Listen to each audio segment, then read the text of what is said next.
अगला है संयोजी इलेक्ट्रॉन। संयोजी इलेक्ट्रॉन का मतलब हो गया वैलेंस इलेक्ट्रॉन। संयोजी इलेक्ट्रॉन किसे कहते हैं? परमाणु की अंतिम कक्षा में जितने इलेक्ट्रॉन होते हैं उसे क्या कहते हैं? संयोजी इलेक्ट्रॉन कहते हैं।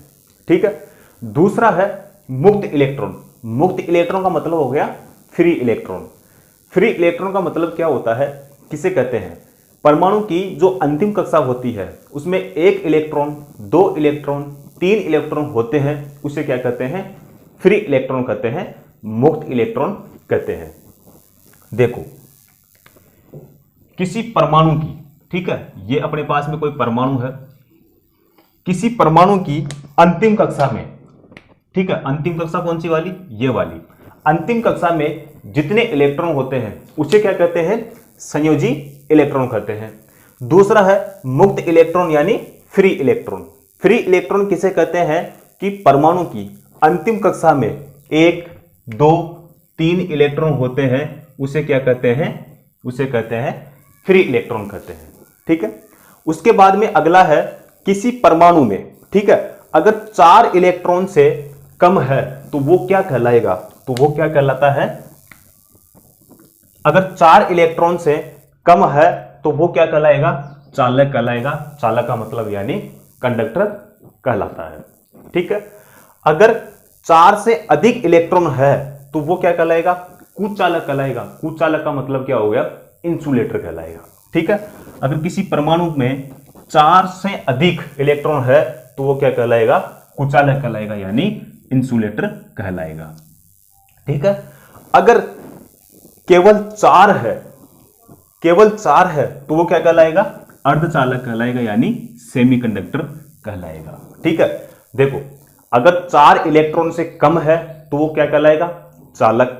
अगर 4 से अधिक है तो वो क्या कहलाएगा? कुचालक। अगर केवल 4 है तो क्या कहलाएगा? अर्धचालक कहलाता है यानी सेमीकंडक्टर कहलाता है। ठीक है। अब यहां से एक क्वेश्चन ऐसे पूछा जाता है कि जो हमारा कंडक्टर होता है उसमें जो धारा का प्रवाह होता है वो किस कारण से होता है? तो मुक्त इलेक्ट्रॉन के कारण होता है यानी फ्री इलेक्ट्रॉन के कारण प्रवाहित होती है। ठीक है।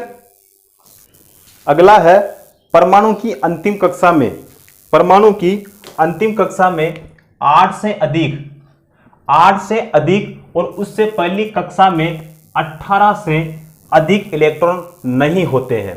ठीक है। तो ये पॉइंट भी आप नोट कर लेना। और दूसरा पॉइंट है किसी कक्षा में 8 इलेक्ट्रॉन पूर्ण हो जाने पर भी नई कक्षा का निर्माण प्रारंभ हो सकता है। तो ये वाला और ये दोनों पॉइंट ही आप नोट कर लेना। इससे भी कभी कभार क्वेश्चन पूछ लिया जाता है। ठीक है। आगे है परमाणु क्रमांक। परमाणु क्रमांक यानी एटॉमिक नंबर। तो परमाणु क्रमांक किसे कहते हैं? किसी तत्व के एक परमाणु में विद्यमान इलेक्ट्रॉन व प्रोटॉन की जो संख्या होती है उसकी परमाणु क्रमांक कहलाती है या परमाणु संख्या कहलाती है। ठीक है। यानी यदि किसी परमाणु में अगर प्रोटॉन की संख्या 29 है तो फिर इलेक्ट्रॉन की संख्या भी क्या होगी? 29 ही होगी। ठीक है। प्रोटॉन की संख्या इलेक्ट्रॉन की संख्या के बराबर होती है। ठीक है। अगला है परमाणु भार। परमाणु भार किसे कहते हैं? तो परमाणु भार किसी तत्व के एक परमाणु की नाभिक में विद्यमान प्रोटॉन व न्यूट्रॉन की कुल संख्या उसका परमाणु भार कहलाता है। ठीक है। अगला पॉइंट है अन्य महत्वपूर्ण तत्व। ठीक है। तो पहला है हाइड्रोजन, दूसरा है ऑक्सीजन और तीसरा है सोडियम। इसमें देखो क्वेश्चन ऐसे पूछा जाता है कि सबसे सरलतम वाला तत्व कौन सा होता है? तो हाइड्रोजन होता है। ठीक है। क्यों? क्योंकि इसके नाभिक में केवल एक प्रोटॉन होता है और इसके चारों ओर जो चक्कर लगाता है वो एक इलेक्ट्रॉन चक्कर लगाता है। ठीक है। उसके बाद में है ऑक्सीजन।